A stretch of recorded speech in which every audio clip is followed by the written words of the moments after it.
नमस्कार, खास खबर लिएर आएकी छु म झरना राई। सुरुमा मुख्य खबर।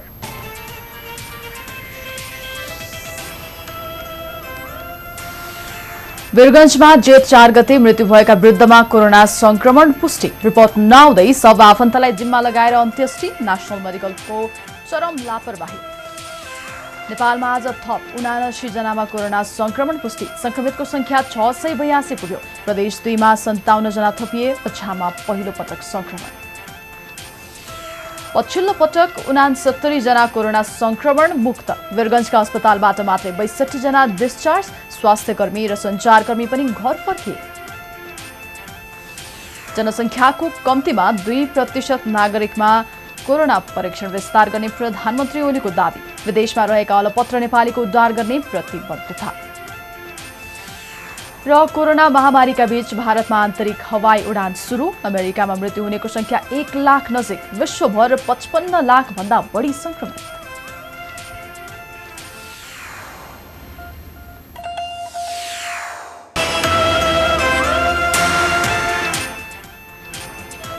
खास खबर सुरु गरौं नेपालमा कोरोनाका कारण थप 1 जनाको ज्यान गएको खबरबाट।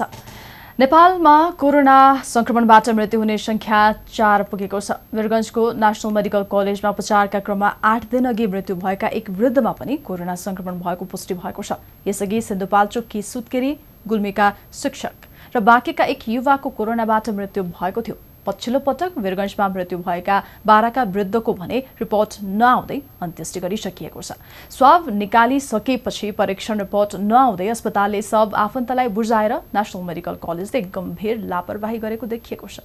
यो रिपोर्ट हेरौं। सरकारी तयारी कतिसम्म भद्रगोल छ भनेर बुझ्न वीरगञ्जको पछिल्लो उदाहरण नै काफी छ। जेठ 4 गते मृत्यु भएका 70 वर्षीय वृद्धमा 8 दिनपछि बल्ल कोरोना संक्रमण भएको पुष्टि भएको छ, जबकि उनको अन्त्येष्टि समेत भइसकेको छ। यसअघि पनि 2 जनाको मृत्युपछि मात्रै कोरोना रिपोर्ट आएको थियो। वीरगञ्जको घटना हेरौं। क्षयरोग, दम र निमोनियाबाट पीडित 12 का वृद्धलाई परिवारले जेठ 2 गते वीरगञ्जको नेशनल मेडिकल कलेजमा भर्ना गरे। अवस्था गम्भीर भएकाले वृद्धलाई भेन्टिलेटरमा राखियो र परीक्षणका लागि स्वाब सङ्कलन गरियो। नारायणी अस्पतालमा परीक्षण हुँदै गर्दा जेठ 4 गते राति उनको मृत्यु भयो। रिपोर्ट शंकास्पद देखिएपछि नारायणी अस्पतालले थप परीक्षणका लागि काठमाडौँको राष्ट्रिय जनस्वास्थ्य प्रयोगशालामा पठायो। 4 गते हामीलाई स्याम्पल प्राप्त भयो। स्वाब प्राप्त भइसकेपछि हामीले त्यसलाई यहाँ परीक्षण गर्यौँ र यहाँ परीक्षण गर्दा उसको रिपोर्ट शंकास्पद भएपछि रिकन्फर्मेसनको लागि चाहिँ त्यसलाई कन्फर्म गर्नको लागि हामीले चाहिँ टेकु स्थित एनपिएचएलमा त्यो स्याम्पल पठायौँ। नेशनल अस्पतालले रिपोर्ट पर्खने झन्झट गरेन, बरु वृद्धको सब परिवारको जिम्मा लगायो। मृतकका आफन्तले पनि धार्मिक परम्परा अनुसार उनको अन्त्येष्टि गरे। अहिले आएर ती वृद्धमा कोरोना संक्रमण रहेको पुष्टि भयो। नेशनल मेडिकल कलेज वीरगञ्ज पर्सामा गत 4 गते कलैया 7-12 का 70 वर्षीय पुरुषको मृत्यु भएको थियो, जसमा कोभिड-19 को आरटी-पीसीआर विधिबाट गरिएको परीक्षणमा पोजिटिभ देखिएको छ। यो सँगै पोजिटिभ देखिएका मृत्युहरूको संख्या 4 पुगेको छ। रिपोर्ट नआउँदै सब आफन्तको जिम्मा लगाएर नेशनल मेडिकल कलेजले गम्भीर लापरवाही गरेको देखिएको छ, जबकि स्वाब निकालिसकेपछि रिपोर्ट नआउँदै कुनै पनि बिरामीलाई अस्पतालबाट डिस्चार्ज समेत गर्न पाइँदैन। अझ कोरोनाबाट मृत्यु नै भएको घटनामा अन्त्येष्टिको कार्यविधि नै फरक छ, तर मेडिकल कलेजले यो सबै वास्ता गरेन।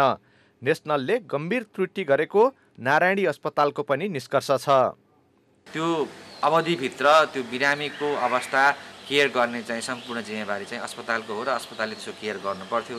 तर बाहिर के कुरा आयो भने त्यो बिरामीको आइसियुमा भर्ना भएको बिरामीको मृत्यु भयो र त्यो मृत्यु भइसकेपछि त्यो बिरामीको बडी चाहिँ आफन्तलाई बुझाइयो र उसको अन्त्येष्टि पनि भयो। यो बिचमा चाहिँ कहीँ न कहीँ पक्कै पनि त्रुटि भएको छ। हामीले कुनै पनि बिरामीको अथवा व्यक्तिको स्याम्पल लिएपछि त्यसलाई डिस्चार्ज गर्न मिल्दैन। त्यो बिरामीलाई बिना टेस्ट रिपोर्ट नपर्खिकन यदि डिस्पोज गरे हो भने त्यसलाई सायद हामीले कहीँ न कहीँ कमी कमजोरी भएको छ, त्यसलाई सुधार्नै पर्छ। नेशनल मेडिकल कलेजका सञ्चालक बसरुद्दिन अन्सारीले मृतकको रिपोर्ट आउन ढिलाइ भएपछि सब आफन्तको जिम्मा लगाएको दावी गरेका छन्। तर अस्पतालको यो निर्णयले धेरैजनामा संक्रमणको जोखिम बढाएको छ। साथै सरकारी निकायप्रति मृत्यु भएका व्यक्तिको रिपोर्ट आउन समेत किन 8 दिन लगाइयो भन्ने प्रश्न पनि उठेको छ। यस्तै यो बीचमा शङ्कास्पद देखिएपछि नेसनल अस्पताललाई किन जानकारी गराइएन? नेसनलले रिपोर्ट आउन ढिलो भएको बहानामा परिवारलाई शव हस्तान्तरण गर्न मिल्छ? यी सबै बारेमा छानबिन गरेर दोषीलाई कारबाहीको दायरामा नल्याए यस्तो लापरवाही दोहोरिन सक्छ। वीरगञ्जबाट प्रणय शाहको सहयोगमा ब्युरो रिपोर्ट, हिमालय टेलिभिजन। नेपालमा आज थप 79 जनामा कोरोना भाइरसको संक्रमण पुष्टि भएको छ। यो सँगै नेपालमा कोरोना संक्रमितको संख्या 682 पुगेको छ। स्वास्थ्य मन्त्रालयले बिहान विज्ञप्ति मार्फत 72 र दिउँसो नियमित पत्रकार सम्मेलनमा थप 7 जनामा संक्रमण देखिएको जनाएको हो। आज संक्रमण पुष्टि भएकामा सबैभन्दा धेरै प्रदेश 2 का 57 जना छन्। कर्णाली प्रदेशमा 7 जना नयाँ संक्रमित भेटिएका छन्। सुदूरपश्चिमको असममा पहिलो पटक संक्रमण देखिएको छ। जिल्ला अस्पतालमा रहेका मिल्लेक गाउँपालिकाका 21 वर्षीय युवकमा संक्रमण देखिएको स्वास्थ्य मन्त्रालयले जनाएको छ। मन्त्रालयका अनुसार रौतहट, राजपुर, फरदहवा र इस्नाथका 26 जनामा आज संक्रमण पुष्टि भएको छ। यस्तै 12 को गढीमाई नगरपालिकाका र कलैया नगरपालिकाका 2 जनामा पनि संक्रमण देखिएको छ। धनुषा नगरायन नगरपालिकामा 3, सप्तरीमा 2 र पर्साको जिरा भवानीमा 2 जनामा संक्रमण देखिएको छ। प्रदेश 5 का जिल्लामा पनि संक्रमण बढ्ने क्रममा छ। बर्दियाको गुलेरियामा 3 र बाँसगढीमा 1 गरी आज 4 जना संक्रमित थपिएका छन्। कपिलवस्तुको शिवनगर नगरपालिकामा 3 र बाँकेको दुधवा र राप्ती सुनारी गाउँपालिकामा गरेर 4 जनामा संक्रमण पुष्टि भएको छ। दैलेखको सदरमुकाम नारायण नगरपालिका वडा नम्बर 3 का 15 वर्षीय र वडा नम्बर 6 का 16 वर्षीय किशोर, डुङ्गेश्वर गाउँपालिका वडा नम्बर 1 का 29 वर्षीय र उनकी 27 वर्षीय श्रीमती तथा सोही वडाका 27 वर्षीय पुरुषमा संक्रमण देखिएको छ।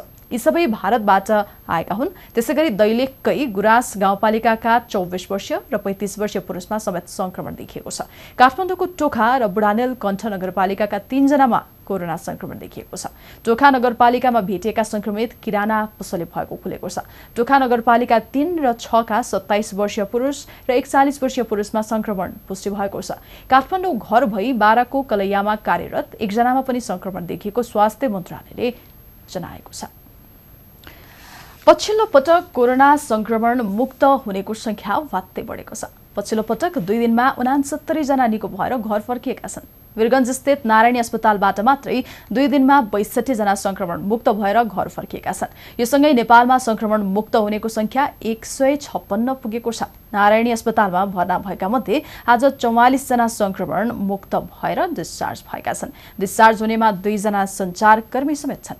लगातार 2 पटकको रिपोर्ट नेगेटिभ आएपछि आज 44 जनालाई डिस्चार्ज गरिएको उपचारमा संलग्न चिकित्सक डाक्टर उदय नारायण सिंहले जानकारी दिनुभयो। यसअघि हिजो वीरगञ्जबाट एकै परिवारका 18 जना संक्रमण मुक्त भएर घर फर्किएका थिए।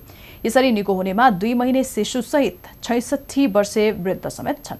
त्यसअघि स्वास्थ्य मन्त्रालयले नियमित पत्रकार सम्मेलनमा वीरगञ्ज, काठमाडौँ, ललितपुर र कपिलवस्तुका अस्पतालबाट 25 जना संक्रमित डिस्चार्ज भएको जनाएको थियो।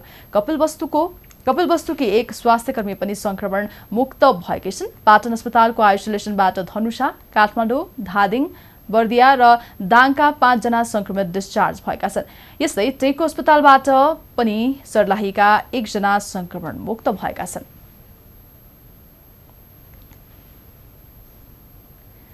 जनकपुर धामस्थित प्रादेशिक अस्पतालबाट भागेका 1 जना संक्रमितलाई प्रहरीले पक्राउ गरेको छ। भागेका संक्रमितलाई उनकै गृह जिल्ला सर्लाहीको धनकौलमा फेला पारिएको धनुषा प्रहरीले जनाएको छ। सर्लाही धनकौलका 40 वर्षीय ती संक्रमित शनिबार मध्यराती अस्पतालबाट भागेका थिए। यसअघि पनि उनी आइसोलेसनबाट भागेका थिए। यसअघि भागेर रातभरमा गाउँ पुगेका उनलाई खोजेर ल्याइएको थियो। मानसिक सन्तुलन ठिक नभएकाले उनलाई छुट्टै कोठामा राखिएको थियो। यी संक्रमित गत वैशाख 31 गते अस्पताल भर्ना भएको उनले सीसीटीभी क्यामेरा फुटाएर भागेको अस्पतालले जनाएको छ।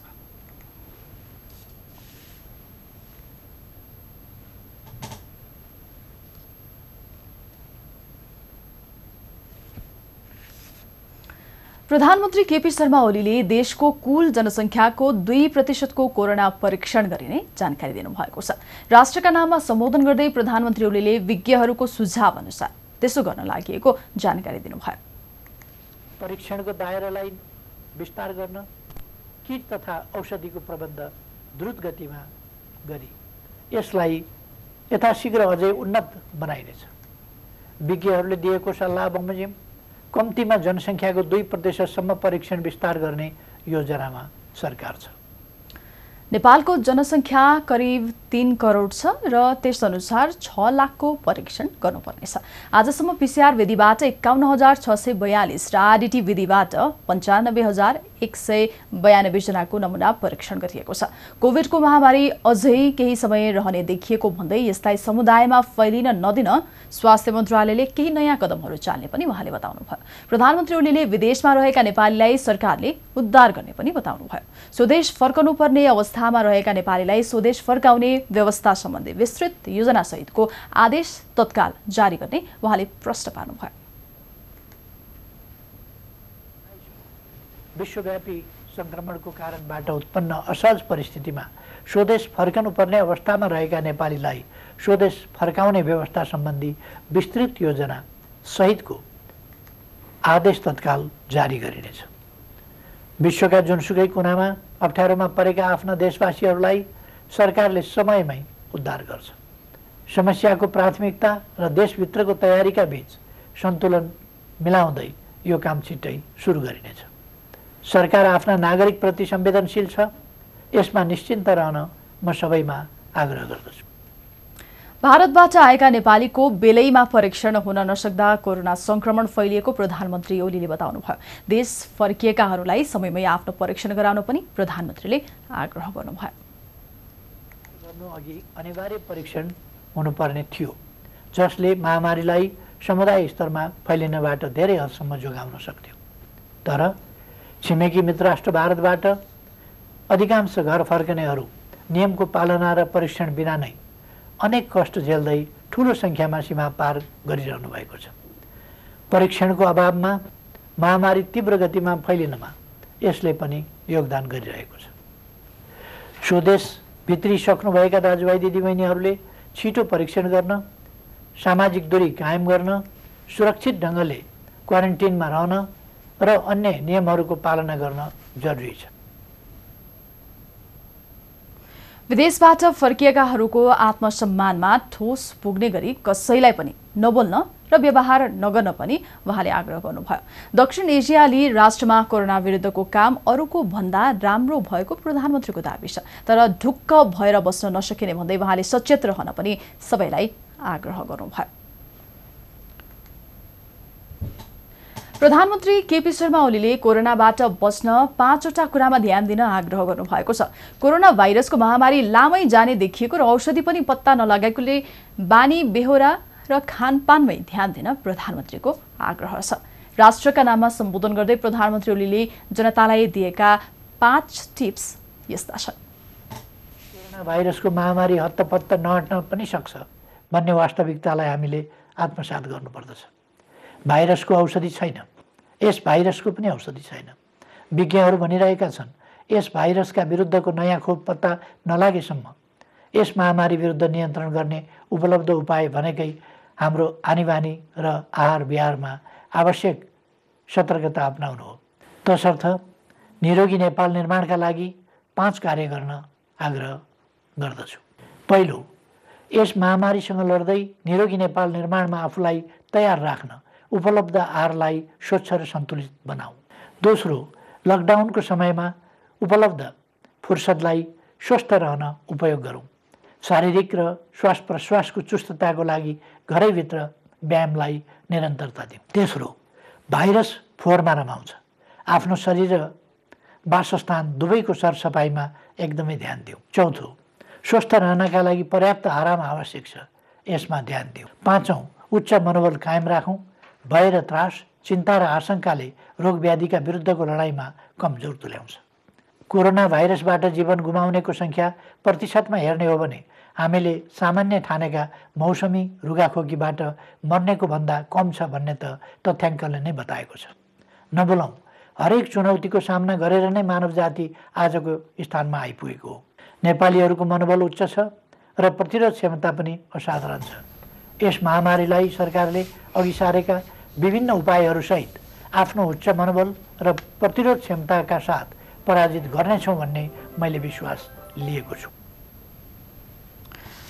कञ्चनपुरको गड्डा चौकी नाकाबाट हजारौं नेपाली स्वदेश फर्केका छन्। भारतमा अलपत्र नागरिकलाई मानवीय नाताले उद्धार गरेको प्रशासनले जनाएको छ र उनीहरूलाई स्वास्थ्य परीक्षण गरेर सम्बन्धित जिल्लाको क्वारेन्टिनमा पठाइनेछ। नाकामा नेपाल फर्किनेको भिड लागेको छ। यो रिपोर्ट हेरौं। दत्त नगरपालिका अन्तर्गत पर्ने पश्चिमी सिमानाका गड्डा चौकीमा आएको छु। तपाईले पछाडिपट्टि देखिरहनु भएको दृश्य हो जुन भारतमा अल्पत्र रूपमा परिरहेका नेपाली दाजु बहिनीहरू।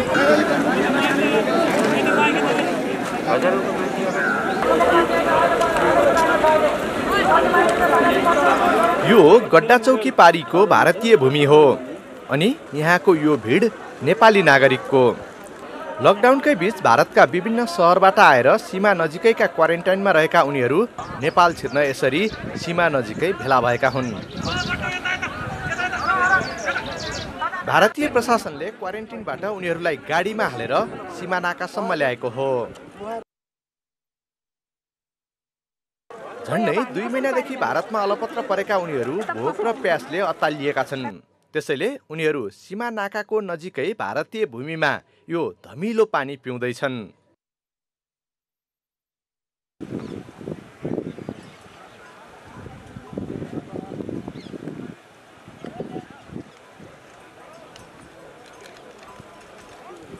उनीहरू भोकले यति अत्तालिएका छन् कि नेपाली सुरक्षाकर्मी देख्ने बित्तिकै उनीहरू खाना माग्छन्।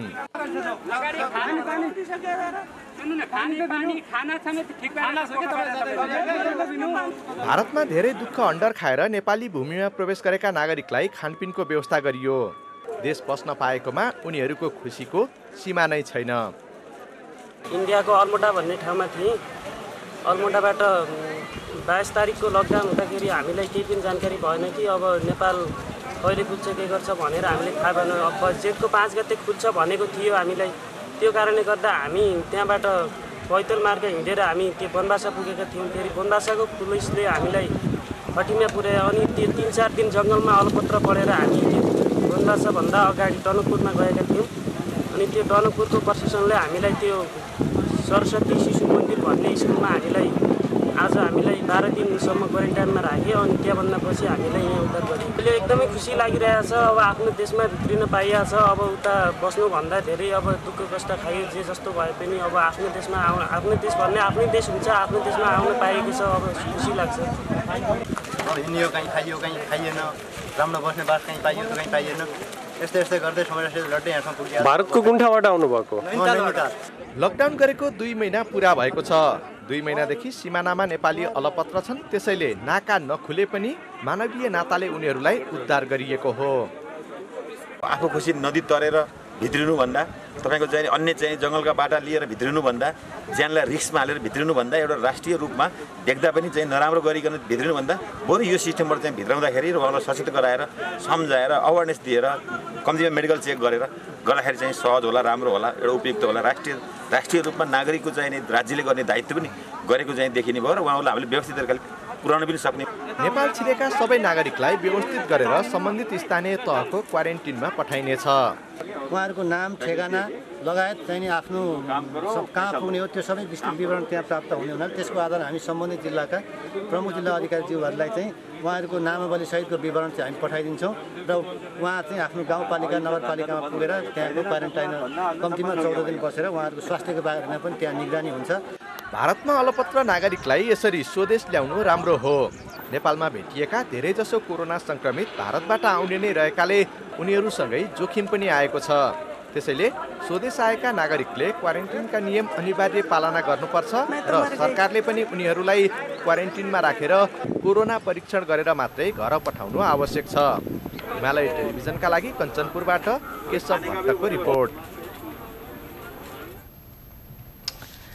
4 दिनदेखि भोकै यात्रा गरिरहेका कालीकोटका यात्रुलाई प्रहरीले सुर्खेतमा कुटपिट गरेको छ। झापाबाट कालीकोट जान बसमा यात्रा गरिरहेका यात्रुहरूलाई वीरेन्द्रनगर नगरपालिकाको लादेमा प्रहरीले कुटपिट गरेको हो। प्रहरीको कुटाईबाट 8 जना यात्रु घाइते भएका छन्। 4 दिन अघि हिँडेका उनीहरू भोकै हिजो साँझ सुर्खेतको सुब्बा कुनामा बास बसेका थिए। आज गन्तव्यमा जान खोज्दा बाटोमा प्रहरीले रोकेर कुटपिट गरेको उनीहरूले आरोप लगाएका छन्।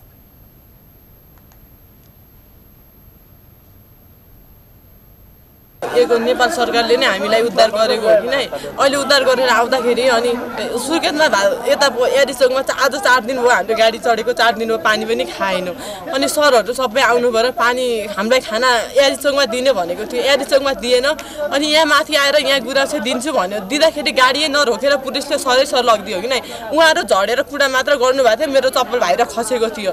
म चप्पल ल्याउन जाँदाखेरि चप्पल समात्दाखेरि यो हातमा त्यो डन्डीले 2 चोटि एउटा यहाँ हानेको एउटा ढाडमा हानेको त्यसले। मैले केही पनि भनेको होइन, मलाई चप्पल ल्याउन दिनु मात्र भनेको, केही पनि भएन। त्यहाँको प्रदेशले त हामीलाई कस्तो राम्रो व्यवस्था मिलाएको थियो, राम्रो गरेर थियो। अहिले आफ्नै प्रदेशमा आइसकेपछि यस्तो किन? त्यहाँको इन्डियाको पुलिसले पनि हामीलाई नेपालमा राम्रोसँग पुर्याइदिएको, यहाँ आइसकेपछि अहिले आफ्नो प्रदेशमा यस्तो गर्न पाइन्छ हामीलाई? 2 दिनदेखि केही नखाएकाले आफूहरू भोकाएकाले खाना माग गर्दा प्रहरीले लाठीचार्ज गरेको यात्रुले आरोप लगाएका छन्। पुलिसहरू आएर अहिले यहाँ गाउँको मान्छेले लग्छ भनेर चाहिँ हामीलाई त्यो अहिले डन्डामार गरेर सबैले यहाँ पनि अहिले 2 जना मिसको, 1 जना मिसको, अर्को सरको लगभग हात क्यान्सर भइसकेको छ। भोकै रहेका 64 जनालाई कलाकार हरि विष्टले वीरेन्द्रनगरमा खाना खुवाउनु भएको छ।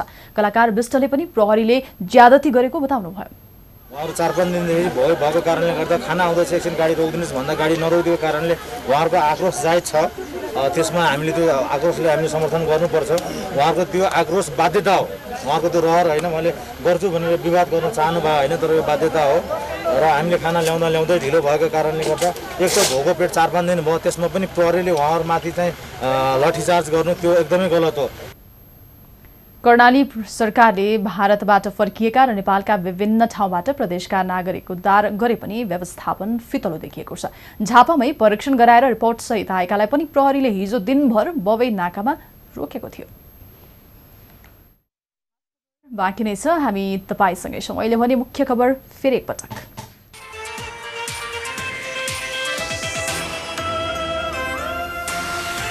वीरगञ्जमा जेठ 4 गते मृत्यु भएका वृद्धमा कोरोना संक्रमण पुष्टि। रिपोर्ट नआउँदै सब आफन्तलाई जिम्मा लगाएर अन्त्येष्टि। नेशनल मेडिकलको चरम लापरवाही। नेपालमा आज थप 79 जनामा कोरोना संक्रमण पुष्टि। संक्रमितको संख्या 682 पुग्यो। प्रदेश 2 मा 57 जना थपिए। अछाममा पहिलो पटक संक्रमण।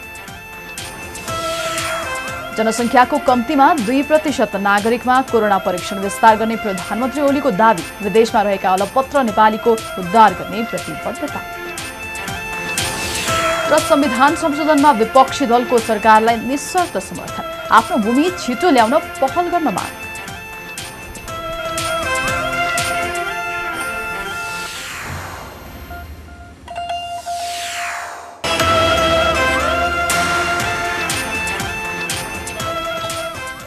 अब बाँकी खबर। सरकारले संविधानमा भएको नेपालको निशान छाप परिवर्तन गर्न संविधान संशोधन विधेयक संसदमा दर्ता गराइसकेको छ।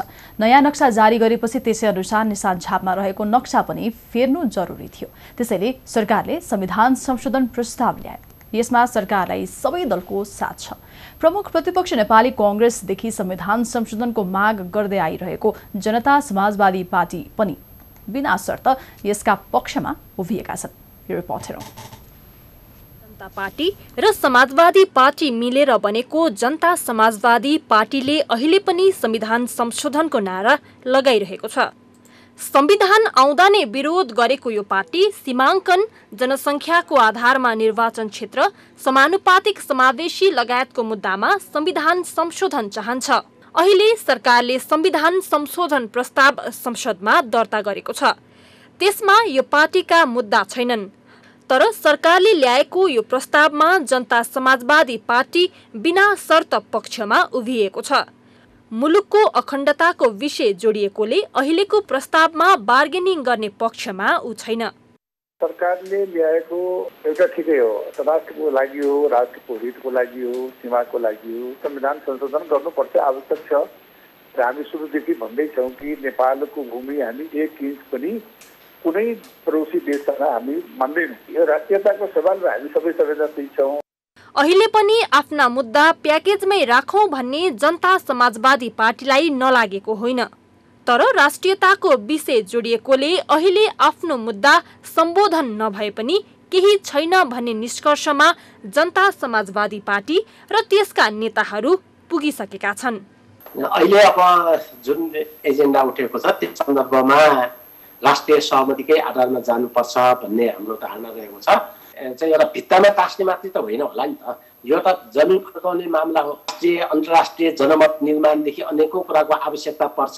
त्यसैले यस सन्दर्भमा सबै राष्ट्रिय शक्तिहरूलाई एकजुट बनाउनका लागि अरू विषयहरू पनि राष्ट्रिय एजेन्डाहरू छन्, ती सबै कुराहरूलाई पनि सँगै मिलाएर गरौँ भन्ने कुरामा हाम्रो चाहिँ विचार हामीले अगाडि सारेका छौँ।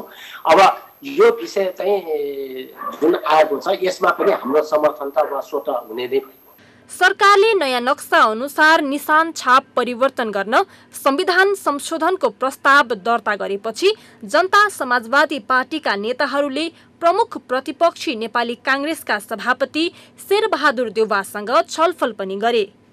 तर यी दुईवटा विषयलाई एकै ठाउँमा राख्दा गलत सन्देश जानेमा उनीहरू एकमत भए।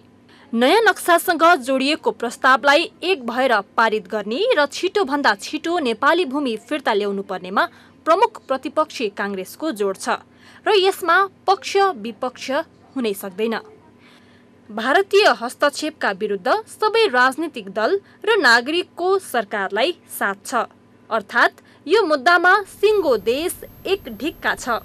यसलाई आफ्नो शक्ति ठानेर सरकारले कदम चाल्नुपर्छ। हिमालय टेलिभिजनका लागि सृजना घिमिरे, काठमाडौँ। भारतको सत्तारूढ दल भारतीय जनता पार्टी बीजेपीका महासचिव राम माधवले नेपाल भारत बीच पछिल्लो समय उत्पन्न विवाद वार्ताबाटै समाधान गर्नुपर्नेमा जोड दिएका छन्। नेपाल चीन सम्बन्धका विज्ञ समेत मानिने बीजेपी महासचिव माधवले एक टेलिभिजन अन्तर्वार्तामा विवाद समाधानका लागि भारतीय प्रधानमन्त्री मोदीले पहल गर्ने बताए। महासचिव माधवले नेपाल भारत सम्बन्ध निकै घनिष्ठ रहेको र यो सम्बन्ध सजिलै कमजोर नहुने पनि विश्वास व्यक्त गरे।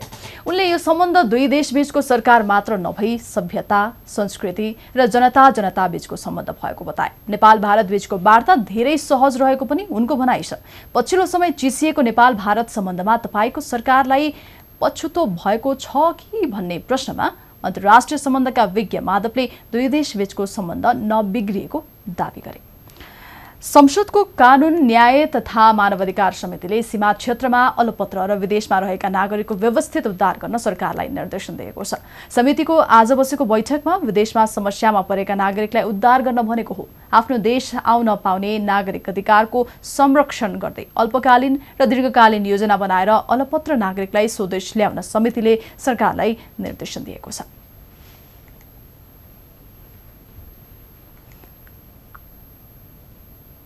विश्व स्वास्थ्य संगठनको मापदण्ड अनुसार क्वारेन्टाइन बनाएर स्वास्थ्य उपचार, खाना र बस्ने सुनिश्चितता गर्न पनि समितिले सरकारलाई निर्देशन दिएको छ।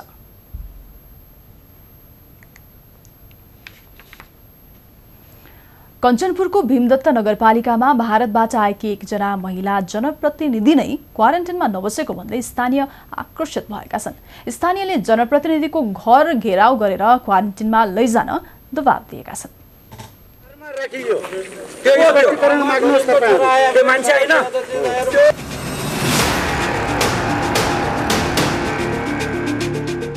भीमदत्त नगरपालिका 12 ओदालीका बासिन्दाको यो आक्रोश हेर्नुहोस्। ओडा सदस्य क्वारेन्टिनमा नबसेपछि गाउँले आक्रोशित भएका हुन्।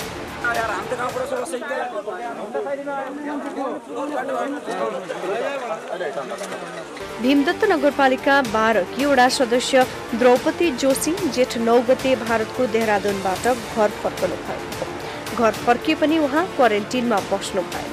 त्यसैले गाउँलेले उहाँलाई क्वारेन्टिनमा बस्न दबाब दिइरहेका छन्। हाम्रो कार्यपालिका सदस्य पनि हुन् अनि यहाँ ओडाको सदस्य महिला सदस्य हुन्।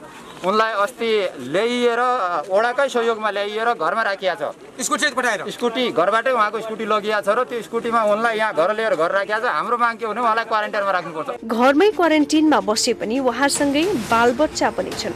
उनीहरू पसल जान्छन्, खेल्न चौरमा निस्कन्छन्। त्यसैले यसबाट गाउँलेले जोखिम महसुस गरेका छन्।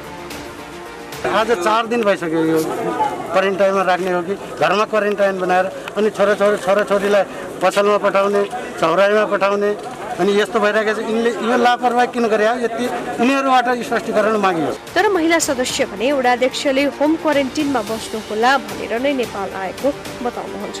उहाँ ओडाले बनाएको क्वारेन्टिनमा बस्न तयार पनि हुनुहुन्छ, तर ओडामा क्वारेन्टिनको सुविधा नै नभएकाले घरमै बसेको उहाँको दाबी छ। मैले भने अध्यक्षजी मेरो व्यवस्था हुन्छ कि नै भनेर भारतबाटै फोन गरेको हो। उनले भन्यो ठिकै छ होम क्वारेन्टाइनमा बस्नु होला, हजुरको अलग्गै घर छ त्यहीँ बस्नु होला भनेर म हिँडेको। म त हिँड्ने पनि थिएन, उहाँ बस्ने थिएँ 2-4 महिना। त्यस्तो अवस्था थियो मेरो। म बिरामी हुँ। त्यो बिरामी मैले अध्यक्षजीसँग भने कि व्यवस्था किन गर्नुभयो कि नै भने हाँ गरिसकेका छौँ भन्यो। अब यहाँ हिजो पनि रातिमा 9 बजे तयार भएर झोला हालेर तयार भएर थियो। आऊ भन्यो त कहाँ जाउँ? भागरथ स्कुलमा विवाद भयो भन्यो, उहाँ जनता प्राविमा विवाद भयो भन्यो। अब मैले जाने कहाँ सर 12 बजे राति महिलाहरूले?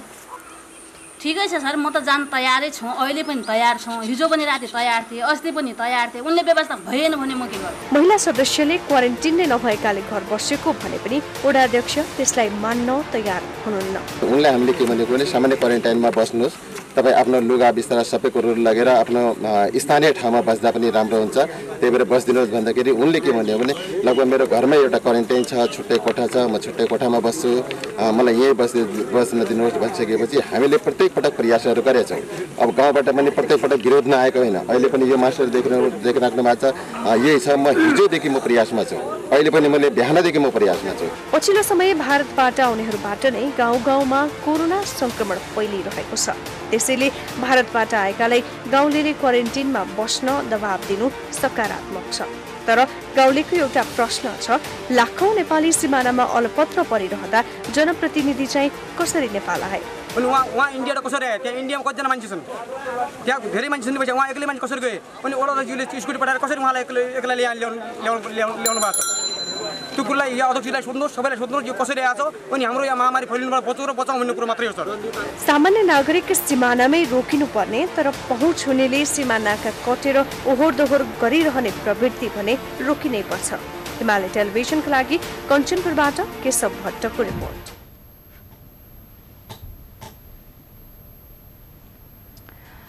त्रिभुवन विश्वविद्यालय शिक्षण अस्पताल महाराजगञ्जमा पनि पीसीआर परीक्षण प्रयोगशाला स्थापना गरिएको छ। प्रयोगशाला स्थापना गर्दै राष्ट्रिय जनस्वास्थ्य प्रयोगशालाका निर्देशक डाक्टर रुना झाले नेपालमा कोरोना संक्रमणको दर बढ्दो क्रममा रहेकाले पूर्ण क्षमतामा प्रयोगशाला गर्नुपर्ने बताउनुभयो। ग्रोथ गरिरहेको अवस्थामा चाहिँ सबैतिर हाम्रो क्यापासिटी स्ट्रेच गर्नुपर्ने एकदमै आवश्यक हुन्छ। त्यो हिसाबले एउटा टियुटिएसले पनि आफ्नो तर्फबाट के कन्ट्रिब्युसन गर्छ त्यो एउटा एकदमै पोजिटिभ कुरा हो। खालि मेरो एउटा रिक्वेस्ट चाहिँ के छ भने यो ल्याब चाहिँ आफ्नो म्याक्सिमम क्षमतामा चल्नुपर्छ। त्रिभुवन विश्वविद्यालयका उपकुलपति डाक्टर धर्मकान्त बास्कोटाले एक शिफ्टमा 96 जनाको स्वाब परीक्षण गर्ने क्षमताको ल्याब स्थापना भएको जानकारी दिनुभयो। उहाँले विश्वविद्यालयसँग भएका पूर्वाधार कोरोना संक्रमण नियन्त्रणका लागि 3वटै तहका सरकारले प्रयोग गर्न सक्ने बताउनुभयो। सरकारलाई यो महामारीबाट जुन लड्ने एउटा योजना बनाएको छ कसरी सहयोग गर्ने, त्यही सहयोग स्वरूप त्रिभुवन विश्वविद्यालयसँग 3टा पीसीआर मसिन छ, यसलाई युटिलाइज गर्न सकिन्छ भन्ने एउटा जानकारी गराएको थिए। अर्को जति हाम्रा भौतिक पूर्व संरचनाहरू छन्, किनभने हाम्रो विश्वविद्यालय नेपालको 7 प्रदेशमा फैलिएको विश्वविद्यालय भएको हुँदा यो स्थानीय सरकार, प्रदेश सरकार, सङ्घीय सरकार जसले पनि हाम्रो भौतिक संरचनाहरू प्रयोग गर्न महामारी नियन्त्रणको लागि गर्न सक्नुहुन्छ भन्ने एउटा मैले कन्सेन्ट दिएको थिएँ। शिक्षण अस्पताल महाराजगञ्जमा सहित देशभर गरेर पीसीआर परीक्षणका लागि 17वटा प्रयोगशाला सञ्चालनमा आएका छन्। संक्रमितको संख्या बढिरहेका बेला परीक्षणको दायरा बढाउन यसले सहयोग पुग्नेछ। त्रिभुवन विश्वविद्यालयसँग 3वटा पीसीआर मसिन छन्। पश्चिम रुकुमको चौरजहारीमा विवाहका लागि जाँदा स्थानीयको कुटपिटमा परेका थप 1 जनाको शव भेटिएको छ। जाजरकोटको भेरी नगरपालिका 4 का 19 वर्षीय गणेश बुढा मगरको शव भेरी नदीमा भेटिएको हो। योसँगै कुटपिटमा मारिनेको संख्या 3 पुगेको छ। यसअघि अन्तर्जातीय विवाह गर्न गएका नवराज विक र उनीसँगै गएका टिकाराम विकको मृत्यु भएको थियो। यो घटनालाई संसदको कानून, न्याय तथा मानव अधिकार समितिले गम्भीर चासो देखाएको छ। समितिको आज बसेको बैठकले दोषीलाई कड़ा कारबाही गर्न र जातीय विभेद विरुद्ध अभियान चलाउन सरकारलाई निर्देशन दिएको छ। अहिले यो बीचमा लकडाउनकै समयमा पनि जातीय विभेदका गम्भीर प्रकारका घटनाहरू, प्रेम विवाह गरेका नाउँमा हत्या गर्ने सम्मका चिजहरू भएको हुँदा यो जातीय विभेदका विरुद्धमा अभियानै चलाउन र अपराधीहरूलाई दण्डको कठघरामा ल्याउनका लागि सरकारलाई गम्भीर ढङ्गबाट चाहिँ हामी निर्देशन जारी गर्ने दोस्रो हामीले निर्णय गरेका छौँ। जाजरकोटको भेरी नगरपालिकाका नवराज विक विवाहका लागि आफ्नै प्रेमिका लिन रुकुमको चौरजहारी नगरपालिकामा जाँदा शनिबार राति केटी पक्षको कुटपिटबाट नवराज सहित 3 जनाको ज्यान गएको छ। भेरी नगरपालिका 11 जाजरकोटका लोकेन्द्र सुनार, गोविन्द साई र सदेव विक सम्पर्कविहीन हुनुहुन्छ। कोरोना भाइरस संक्रमणको हटस्पट बनेको बाँकेको नरैनापुरमा नेपाली सेनाले गस्ती सुरु गरेको छ। जिल्ला प्रशासन कार्यालयले नरैनापुरलाई निषेधित क्षेत्र घोषणा गरेर सेना खटाएको हो। नरैनापुर गाउँपालिकामा मात्रै 114 जना कोरोना संक्रमित भएका छन्। नेपाली सेनाले नरैनापुरमा अस्थायी क्याम्प खडा गरेर गस्ती सुरु गरेको छ। नेपालगञ्ज स्थित भैरव प्रसाद गणबाट सेनानी सुरेश श्रेष्ठको कमान्डमा 41 जना सैनिक नरैनापुरमा खटिएका छन्। सेनाको टोलीले सशस्त्र प्रहरी र नेपाल प्रहरीसँगै समन्वय गरेर सीमा नाकामा पनि कडाई गरेको छ। क्वारेन्टिनको अवस्था भद्रगोल भएकाले स्थानीयमा त्रासको वातावरण छ।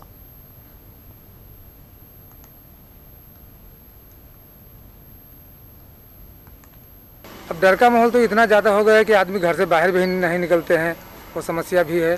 और ये इतना भी डर है और बाज़ार से जो मतलब बहुत से लोग गरीब धुरीब भी हैं, उनका इंडिया का भी बॉर्डर बंद हो गया। नेपाल में भी आने में उनको डर लग रहा है। खाने में भी दिक्कत है, किसी के यहाँ चावल नहीं है, दाल नहीं है, आलू नहीं है, सब्जी का भी बहुत ज़्यादा समस्या है। हर एक चीज़ का समस्या है हमारे यहाँ पे। संक्रमितलाई अस्पतालमा लैजान खोज्दा एम्बुलेन्स तथा सुरक्षाकर्मीलाई अवरोध गर्ने, क्वारेन्टिनबाट भाग्ने जस्ता गतिविधि कडाईका साथ नियन्त्रण गरिने नेपाली सेनाले जनाएको छ। नेपाली सेनाको टोली खटिए पनि चिकित्सक सहित स्वास्थ्यकर्मीको टोली भने हालसम्म खटिएको छैन। नरैनापुरका 15वटा क्वारेन्टिनमा अझै करिब 700 जना छन्। खास खबर बाँकी नै छ, हामी तपाईसँगै छौँ। मैले भने मुख्य खबर फेरि एकपटक।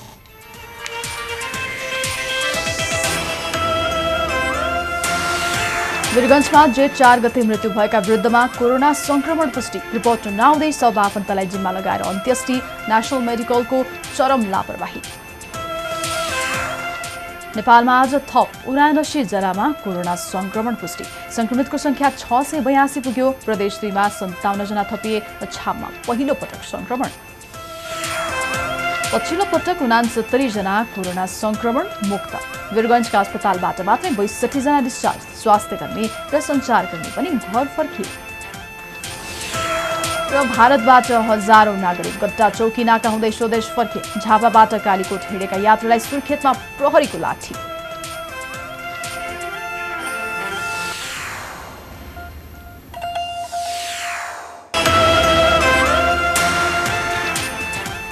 अब बाँकी खबर। नेपालमा कोरोना संक्रमितको संख्या लगातार बढ्दै गएको छ। पश्चिम तराईमा झन धेरै संक्रमित देखिएका छन्। यो अवस्थामा आइसोलेसन र उपचार केन्द्रको अभाव हुन थालेको छ। यही समस्या मध्यनजर गर्दै कपिलवस्तुमा समाजसेवी फैजल खानले आफूले बनाएको निजी अस्पताल कोरोना संक्रमितको उपचारका लागि सरकारलाई हस्तान्तरण गर्नुभएको छ। कपिलवस्तुबाट राष्ट्रिय क्रिकेट टिममा प्रतिनिधित्व गरिसकेका समाजसेवी फैजल खानले आफूले बनाएको अस्पताल कोरोना संक्रमितको उपचारका लागि सरकारलाई हस्तान्तरण गर्नुभएको छ। कोरोना संक्रमित पुष्टि हुनेको क्रम बढ्दै जाँदा कपिलवस्तुमा आइसोलेसन वार्डको अभाव हुन थालेको छ। यो अवस्थामा पूर्व राष्ट्रिय क्रिकेटर एवं समाजसेवी फैजल खानले निजी अस्पताल कोरोना संक्रमितको उपचार कक्ष बनाउन दिनुभएको हो। महामारी अवधिभर सरकारले यो अस्पताल प्रयोग गर्न सक्नेछ। मैले चाहिँ यो आफ्नो निजी हस्पिटल तैबा हस्पिटल अहिले हामी यो उद्घाटनको प्रक्रियामा थियौँ, तर लकडाउनले गर्दा मैले यो सब बन्द गरेर यो नेपाल सरकारले र आफ्नो नेपाल गभर्मेन्टलाई मैले यो हस्तान्तरण गरिसकेको छु। हामीसँग अहिले 17 बेड एकदम रेडी भइसकेको छ र गाउँपालिकाले यसमा अलिकति बेडहरू थपिन्छ। त्यसमा 20-25 वटा र हाम्रो 50 बेडको आइसोलेसन साँझसम्म एकदम क्लियर भइहाल्छ, एकदम पर्फेक्ट हुन्छ।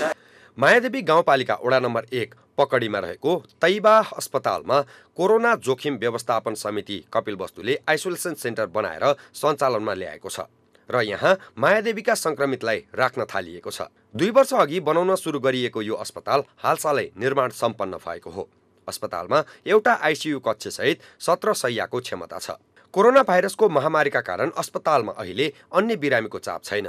2.5 करोडको लागतमा बनेको यो अस्पतालमा थप 50 शय्याको क्षमता छ। फुलिका स्वास्थ्य चौकी र उहाँको हाम्रो फैजल खानजीको एउटा आफ्नै निजी अस्पताललाई निःशुल्क रूपमा म उपलब्ध गराउँछौँ अनि चाहिँ आइसोलेसन बनाउनुहोस् भन्दाखेरि हामी तत्कालमा आजै चाहिँ त्यहाँ निजी अस्पतालमा आइसोलेसनको एकदम तयारी अवस्थामा भइसकेको छौँ। आजै हाम्रो उद्घाटन हुन्छ र फुलिकामा पनि हाम्रो एकदमै चाहिँ तयारीको अवस्थामा छ र अब जुनसुकै मायादेवी गाउँपालिकाको जति हाम्रो पोजिटिभ हुन्छ उहाँले आइसोलेसन सेन्टरमा राख्छौँ र उहाँ निःशुल्क रूपमा उपलब्ध गराउनु भएछ र पूर्व अरू जुन त्यहाँको व्यवस्थापन थियो सबै व्यवस्थापनको अटो मायादेवी गाउँपालिकाले आफै गरेर एकदम राम्रोसँग सबै सुसम्पन्न बनाएर आज चाहिँ अब सञ्चालन अवस्थामा हामी छौँ। अहिले कपिलवस्तुमा संक्रमितको संख्या 83 पुगेको छ। गाउँपालिकामा 36 वटा क्वारेन्टाइन सेन्टरमा अहिले करिब 400 जनालाई राखिएको छ र संक्रमितको संख्या बढ्दै गएको छ। यस्तो अवस्थामा कपिलवस्तुमा अझ धेरै आइसोलेसन सेन्टरको आवश्यकता छ। महामारीका बेला पूर्व क्रिकेटर तथा समाजसेवी खाँको योगदान प्रशंसनीय छ। हिमालय टेलिभिजनका लागि कपिलवस्तुबाट खगप्रसाद चापागाईको रिपोर्ट।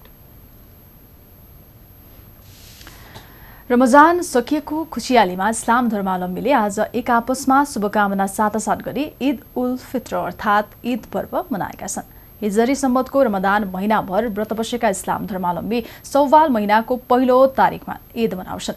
चन्द्रमाको गतिका आधारमा तय गरिने ईद पर्व रमजान सकिएपछि सुरु हुने शुक्ल पक्षमा पहिलो पटक चन्द्रमा देखिएपछि त्यसको भोलिपल्ट मनाउने परम्परा छ। फरक फरक भूगोल विशेषमा ईदको दिन विगतदेखि नै फरक पर्दै आएको छ। ईद पर्वमा अल्लाहका नाममा विशेष नमाज पढ्ने इस्लाम परम्परा छ। धार्मिक परम्परामा यो मुख्य पर्व भएको हुँदा नयाँ लुगा लगाउने, सेवैको खीर र मिष्ठान्न परिकार खाने खुवाउने चलन रहेको छ। आज मस्जिदमा सबै पुरुष भेला भएर सामूहिक नमाज पढ्ने परम्परा भए पनि यसपालि भने कोरोना भाइरस संक्रमणको जोखिमका कारण घरमै बसेर मनाइएको छ। सरकारले ईदको अवसरमा आज सार्वजनिक विदा दिएको थियो। मुस्लिम समुदायको बाक्लो बसोबास रहेको कपिलवस्तुमा पनि घरमै बसेर ईद मनाइएको छ। कपिलवस्तुका मुस्लिम समुदायले यसपटक नयाँ कपडा नलगाई घर घरमै नमाज पढेर ईद मनाएका छन्।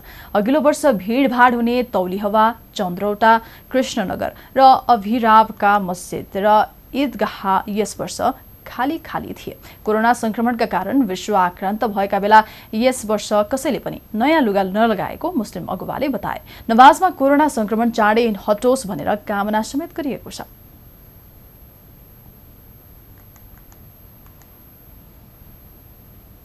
हाम्रो कोरोना भाइरसले गर्दा देशमा र विश्वमै नै महामारी फैलिएको बेलामा हामी अहिले ईद उल फित्रको नमाज हामी सबैले आफ्नो घरमा चाहिँ नमाज पढेका छौँ र अल्लाहसँग दुआ पनि गरौँ कि हाम्रो छिटोभन्दा छिटो चाहिँ कोरोना भाइरसबाट मुक्त होस्, हाम्रो नेपाल चाहिँ सुरक्षित रहोस्। अनि चाहिँ हामीले दुआ पनि मागेका छौँ। यो सालको ईद सबैको ईद भन्ने जुन मूल नाराका साथ हामी पढेका थियौँ, कसैले पनि नयाँ लुगा नयाँ कपडाहरू लगाउनु भएको छैन। त्यही पैसाको जुन हो गरिब गुर्बामा चाहिँ हामीहरू चाहिँ पुर्याएका छौँ। जुन विश्वको महामारी कोभिड-19 हाम्रो राष्ट्र नेपालमा पनि आइसकेको छ र एकदम उग्र रूप लिने अवस्था पुर्याएको छ।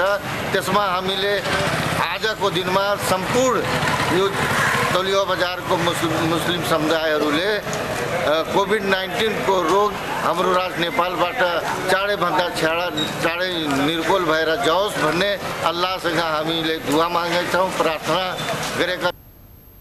ईदमा खुसी साटसाट गर्न अङ्कमाल गर्ने चलन रहे पनि यसपटक भने सामाजिक दूरी कायम गरी टाढैबाट शुभकामना दिइएको छ। प्रतिनिधि सभाको कानुन न्याय तथा मानवाधिकार समितिले एकल महिलाले खाइपाएको भत्ता कटौती नगर्न सरकारलाई निर्देशन दिएको छ। एकल महिलाले 60 वर्ष पुगेपछि मात्रै भत्ता पाउने प्रावधान सरकारले लागू गरेपछि समितिले चालू अधिवेशनबाट ऐन संशोधन गरी भत्ता दिन निर्देशन दिएको हो। भत्ता कटौती गर्दा कोरोनाबाट पीडित नागरिकलाई राहत भन्दा आहत हुने समिति सभापति कृष्ण भक्त पोखरेलले बताउनुभयो।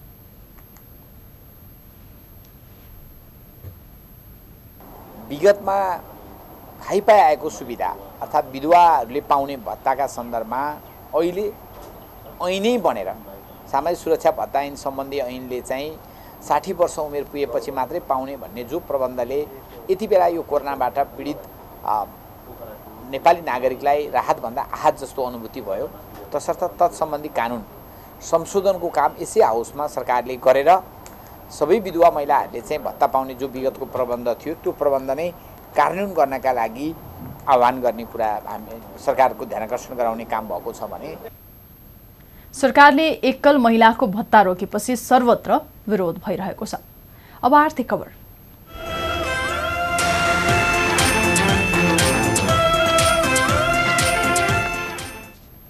नेपाल डेयरी एसोसिएसनले लकडाउनका कारण मारमा परेको दुग्ध क्षेत्रलाई बचाउनका लागि तत्कालीन, अल्पकालीन र दीर्घकालीन योजना बनाउन सरकारलाई निर्देशन दिएको छ।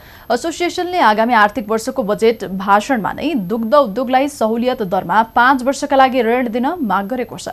सहुलियत दरको ऋणको सीमा 5 करोडबाट बढाई 10 करोड पुर्याउनु पर्ने र ब्याज दर 2% मा झार्नुपर्ने एसोसिएसनको माग छ। उद्योगले यसअघि लिएको ऋणको भाका 2 वर्ष बढाई लकडाउन अवधिभरको ब्याज मिनाहा गरिनुपर्ने माग पनि गरेको छ। यस्तै दुग्ध उद्योगमा प्रयोग हुँदै आएको विद्युतमा 50% छुट र पहिले 50% छुट दिँदै आएको भ्याटमा 7% छुट हुनुपर्ने माग गरेको छ।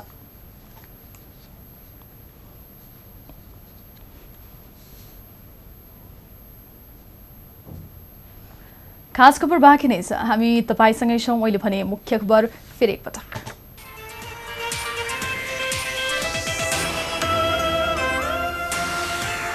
वीरगञ्जमा जेठ 4 गते मृत्यु भएका वृद्धमा कोरोना संक्रमण पुष्टि। रिपोर्ट नआउँदै सब आफन्तलाई जिम्मा लगाएर अन्त्येष्टि, नेशनल मेडिकलको चरम लापरवाही।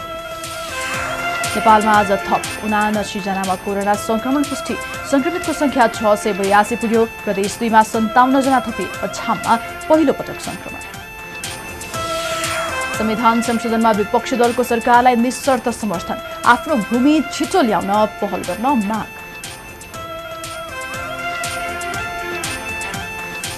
र भारतबाट हजारौं नागरिक गड्डा चौकी नाका हुँदै स्वदेश फर्किए। झापाबाट कालीकोट हिँडेका यात्रुलाई सुर्खेतमा प्रहरीको लाठी।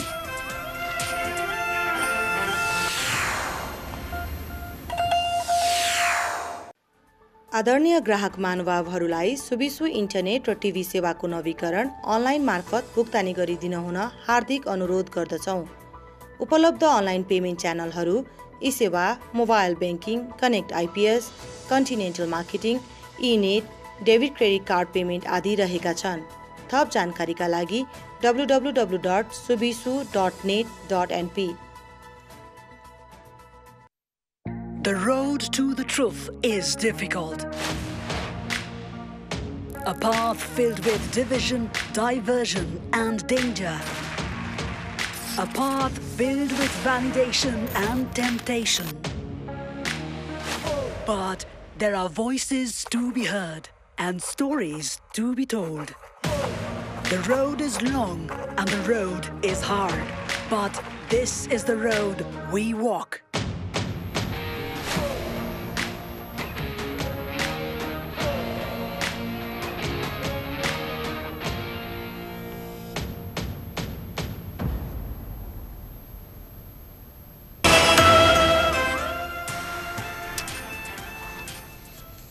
अब विदेश का खबर।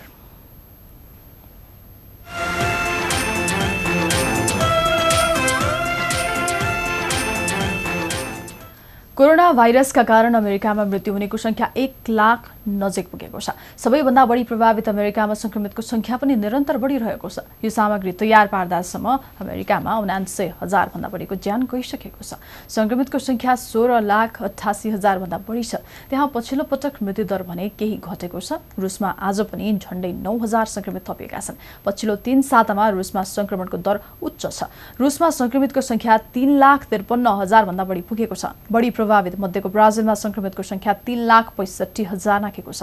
त्यहाँ 22,700 भन्दा बढीको ज्यान गएको छ।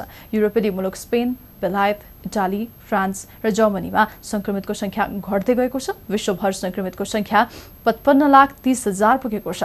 यस्तै 3,47,000 भन्दा बढीको ज्यान गएको छ। संक्रमित मध्ये 23 लाख भन्दा बढी निको भएका छन्। कोरोना महामारी बीच भारतमा आजदेखि आन्तरिक हवाई सेवा सुरु भएको छ।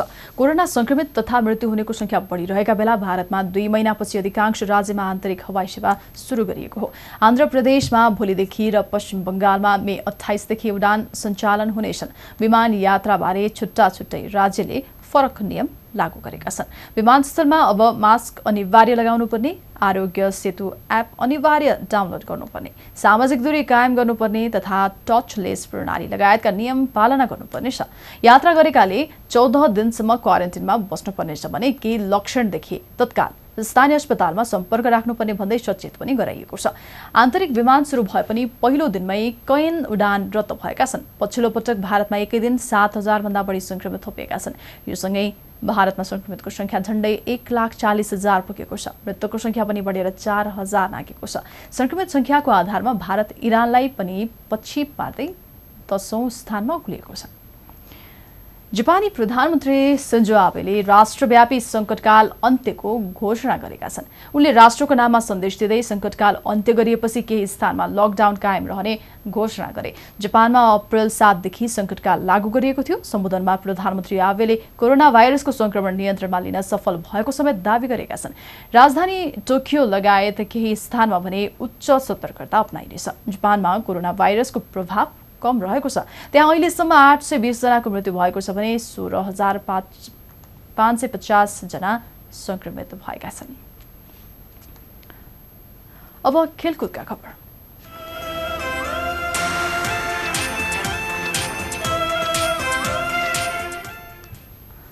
स्पेनिश लालिगा जुन 11 तारिकदेखि सुरु हुने लगभग निश्चित भएको छ। लालिगाका प्रमुख जाभियर टेबासले स्पेनिश टिभीलाई दिएको एक अन्तर्वार्तामा जुन 11 मा रियल बेटिस र सेभिया बीचको खेलबाट लालिगा सुरु गर्ने तयारी भइरहेको जानकारी दिए। उनका अनुसार रियल बेटिस र सेभिया बीचको खेल कोरोना भाइरसबाट ज्यान गुमाउनेहरूप्रति समर्पित रहनेछ। लालिगा प्रमुखले खेलाडी तथा फुटबल सम्बद्ध सबैलाई सतर्कता अपनाउन पनि सूचित गराएका छन्। 10 जनासम्म एकै ठाउँमा भेला हुन सक्ने गरी लकडाउन केही खुकुलो बनाइएको छ। 10 जना भन्दा कम खेलाडीले एकै स्थानमा प्रशिक्षण पनि सुरु गरिसकेका छन्। सुरुमा 4 चरणमा खेलको तालिका सार्वजनिक गरिनेछ। लालिगाका 11 चरणका खेल बाँकी रहँदा बार्सिलोनाले दोस्रो स्थानको रियल मैड्रिड विरुद्ध 2 अङ्कको अग्रता लिएको छ। शनिबार स्पेनिश प्रधानमन्त्री पेद्रो सान्चेजले जुन 8 पछि स्पेनका शीर्ष डिभिजनका लीग सञ्चालनका लागि अनुमति दिएका थिए। कोरोना भाइरसको संक्रमण चरम भएपछि स्पेनमा मार्च 12 देखि फुटबल गतिविधि बन्द गरिएका थिए। लालिगाका 5 खेलाडीलाई कोरोना भाइरसको संक्रमण देखिएको थियो। पोर्चुगलको शीर्ष डिभिजनको लीग भने जुन 3 देखि सुरु हुनेछ। पोर्चुगिज लीगमा पोर्तो शीर्ष स्थानमा छ। अब मौसम सम्बन्धी खबर।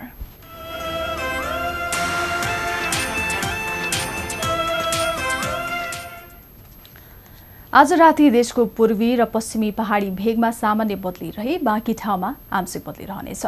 पूर्वी तथा पश्चिमी पहाडी भेगमा थोरै ठाउँमा मेघगर्जन, चट्याङ, हावाहुरी सहित हल्का वर्षाको सम्भावना रहेको छ। भोलि दिउँसो पहाडी भेगमा आंशिक बदली रही बाँकी ठाउँको मौसम सामान्यतया सफा रहने जल तथा मौसम पूर्वानुमान महाशाखाले जनाएको छ। भोलि बिहान 5:11 उदाउने सूर्य साँझ 6:51 अस्ताउनेछ। अब देशका विभिन्न ठाउँको मौसम सम्बन्धी थप जानकारी।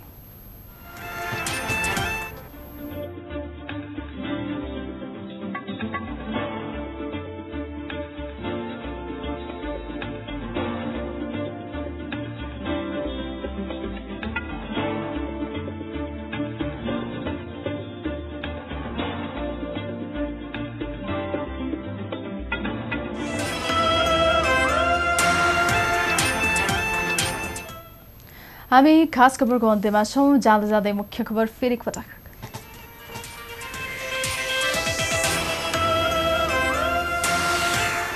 वीरगञ्जमा जेठ 4 गते मृत्यु भएका वृद्धमा कोरोना संक्रमण पुष्टि। रिपोर्ट नआउँदै सब आफन्तलाई जिम्मा लगाएर अन्त्येष्टि। नेशनल मेडिकलको चरम लापरवाही।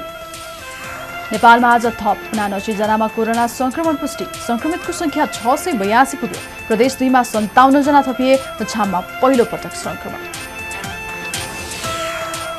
पछिल्लो पटक 69 जना कोरोना संक्रमण मुक्त। वीरगञ्जका अस्पतालबाट मात्रै 62 जना डिस्चार्ज। स्वास्थ्यकर्मी र सञ्चारकर्मी पनि घर फर्के। जनसङ्ख्याको कम्तीमा 2% नागरिकमा कोरोना परीक्षण विस्तार गर्ने प्रधानमन्त्री ओलीको दावी। विदेशमा रहेका अलपत्र नेपालीको उद्धार गर्ने प्रतिबद्धता। र कोरोना महामारीका बीच भारतमा आन्तरिक हवाई उडान सुरु। अमेरिकामा मृत्यु हुनेको संख्या 1 लाख नजिक। विश्वभर 55 लाखभन्दा बढी संक्रमण।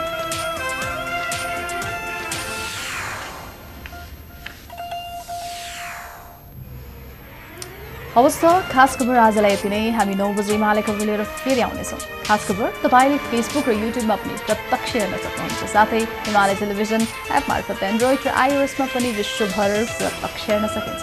नमस्ते।